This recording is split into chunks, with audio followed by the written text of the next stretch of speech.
The FTC has recently started to enforce a law called COPPA. This law is used to protect kids from targeted advertisements. YouTube is one of the websites that is being affected the most, mainly because YouTube has been giving information about what kids watch to advertisers.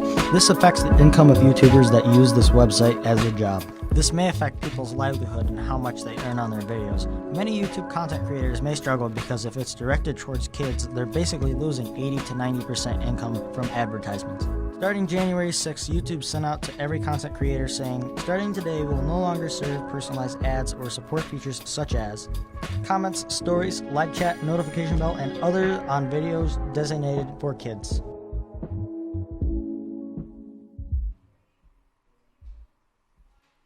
Welcome to Up for Debate. I am your moderator, Jackson Schwindler. I'm Jocelyn Decker, and I'm here to support COPPA and all that it's saying for YouTube. I am Caleb Foster, and I am obviously against COPPA. COPPA should be supported, definitely. YouTube is a place for free expression, and it's always been that way, right?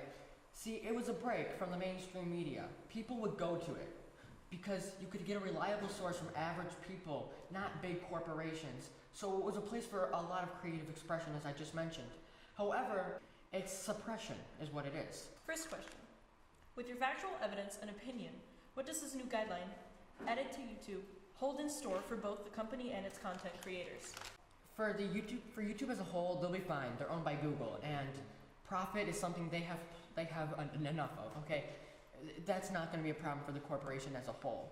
However, for the creators who make a hobby or a living off of this, I think they're going to struggle the most, and you will lose a lot of viewers and a lot of profit, up to 90% profit. Then they believe that they have the right to fine you for that. As in any job, they must follow the law, including children and everything about that. For the content creators, true, many things will change, but if they do look out for the necessary information, if they do their research, they should be fine. True, there might be some fines, but the fines will be for very serious violations, as in taking the children's cookies and other information that are specific to them. Would this affect YouTube content creators, or just YouTube, maybe even both? I do believe that the content creators will definitely suffer, especially those who do make videos targeted towards kids. If they accidentally slip up, they're fined $42,000. That's more than most YouTubers make in a year. Content creators are going to be leaving. They're going to be leaving YouTube because they're going to other streaming services because of these outrageous laws placed against them. As to the statement that they'll go to other websites, COPPA still is in the range of other websites as well. This is over all of the internet. This is so that in any place that these children are protected from getting their information, their cookies, what they search up, stolen from those websites. And COPPA is constantly changing. Just like the internet itself, it must change to adapt. Who don't even own phones, I think really goes to show. It really goes to show that this law is outdated, and there's definitely things that could be fixed about it. First question: What are your opinions on it, just from what I've explained? I think that sounds pretty like safe. What's your opinion on this? I think that they should know about their privacy. But do you personally think that COPPA is needed? I mean, there's a lot of bad videos on YouTube and stuff, but they're not endangering children. But the ones that are, they should definitely be taken down. How big do you think the situation is? Like, do you think it'll go any further? Do you think it'll stop soon, or do you, how do you think it's gonna end? I think we're gonna have to solve this. It's not just gonna be like it fizzles out. We're gonna have to get through it because it's a pretty big deal and people are like relying on their income for this. Should content creators prioritize children's safety over money? I think safety should always be prioritized over money. To further explain that, there is YouTube Kids, and there's an entire platform specifically dedicated for children. Why are they trying to take control over the YouTube main platform when there's already a YouTube Kids? So, of course, I think that the YouTube creators should prioritize the children's safety and their privacy over the context that they're creating. That's what COPPA is all standing for, pretty much. They are there to protect them, to make sure no predators are creating these silly videos and targeting them towards kids, and then taking that information and doing bad stuff with it. There has been many evidences of this in previous times. As to the YouTube Kids now, YouTube Kids is pulled directly from YouTube itself.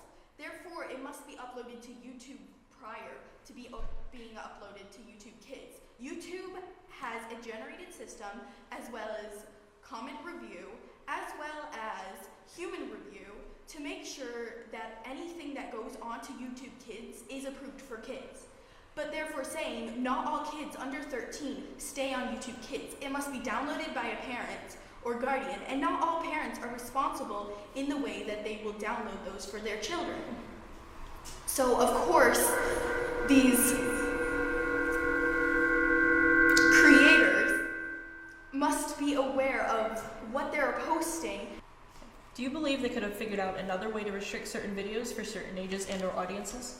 The FTC's job is not to step in unless YouTube is failing at their job, which clearly YouTube did, I will admit that. So if there's an animated character, it doesn't matter what that animated character does, all of a sudden it's for kids just because it's an animated character, and I don't agree with that, and I hear an echo, but anyways, I don't understand, like, they were very, very vague. You don't, like I mentioned earlier, you won't know when you break the law when you break it because of how, like, ridiculously vague it is. But YouTube is not a child's babysitter, and it should not be.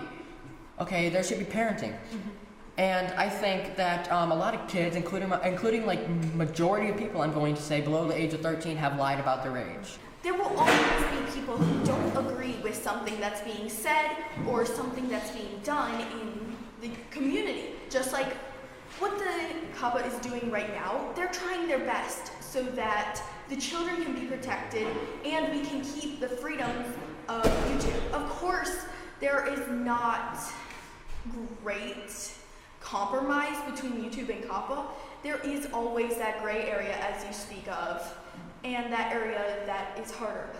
But as you were saying, not all parents, again, get to their children and watch what they're watching.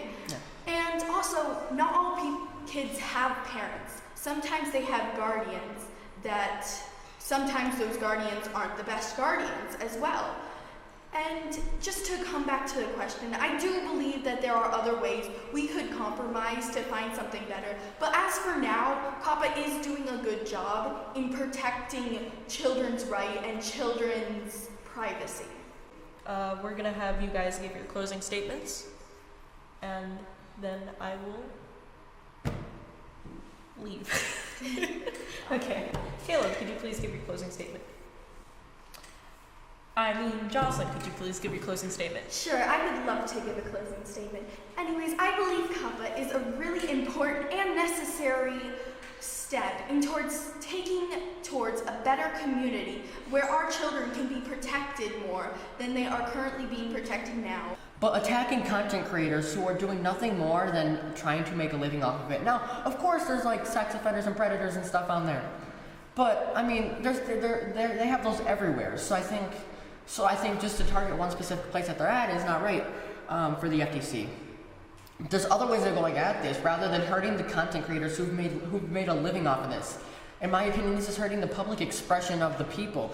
People who are just there to express their views. They don't get to do that in other like forms of media other than the internet, especially YouTube. I think there's a lot of issues with it.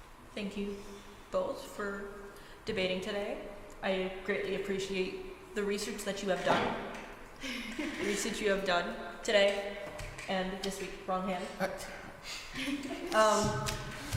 We thank you guys for watching Up for Debate. My name is Jackson Stroller. I was your moderator today. This was Jocelyn Decker. And this was Caleb Foster. Thank you for watching.